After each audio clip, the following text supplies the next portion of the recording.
Well, I think it's going very well. It's another day that we've been proven totally innocent. The expert witness, one of the most respected people in the country, worked for major corporations. You heard it all. He's at the Stern School of Business at NYU, a top professor.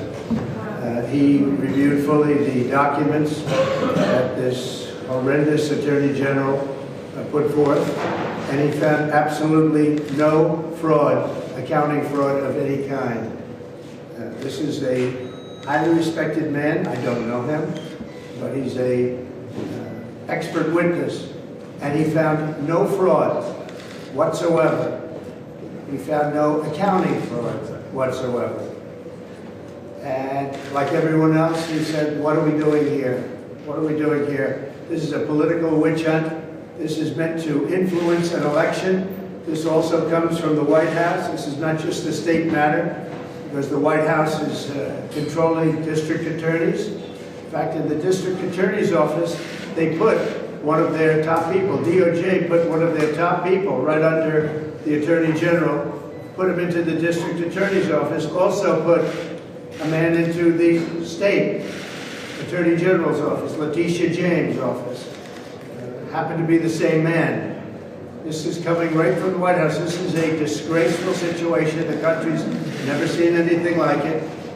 But this expert witness, highly respected by everybody, with a resume that few people have ever seen before, said there was no fraud, there was no accounting fraud, there was nothing.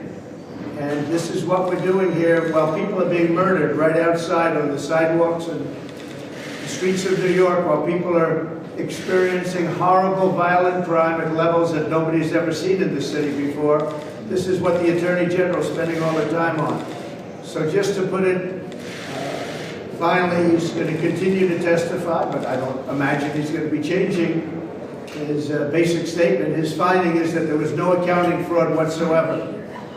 The statements that we put in were very conservative. They were the opposite of what they said. The accounting fraud, and the fraud was on behalf of the judge and the Attorney General, who took assets and made them numbers that were fraudulent.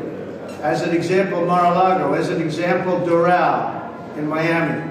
As an example, 40 Wall Street and others, where they cut the values to a level that nobody's even imagined. You take a look at Doral and look at the numbers that we're talking about for Doral. But the most obvious of all, because of the fact that people know it, is when you value a place like Mar-a-Lago at $18 million when it's worth anywhere from 50 to 100 times that amount. We had an expert witness in the other day. He's the biggest broker in the country for luxury properties. I guess he's the ultimate expert, actually. And he valued Mar-a-Lago at over $1 billion. And the judge valued it at $18 million. The judge doesn't know the value of Mar-a-Lago.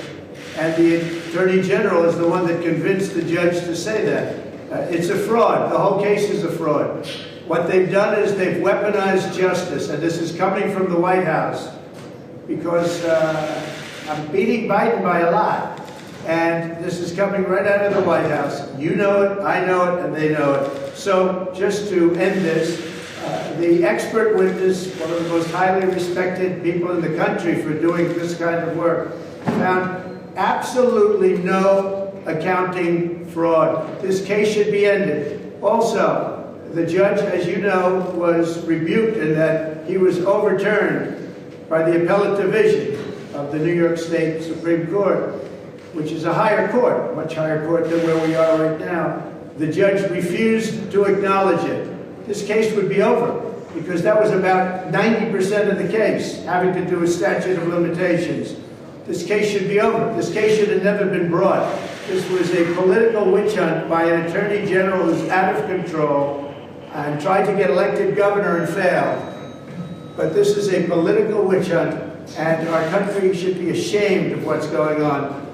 But we will probably go forward, and I'm sure nothing will have any bearing on what this judge does.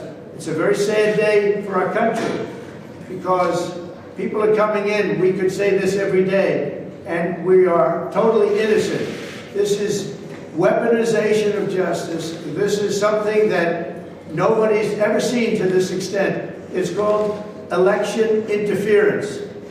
It's a sad day for our country that a thing like this can take place. I'm sitting in a courthouse instead of being in Iowa, where I should be, even though I'm leading by about 40 points. Thank you very much.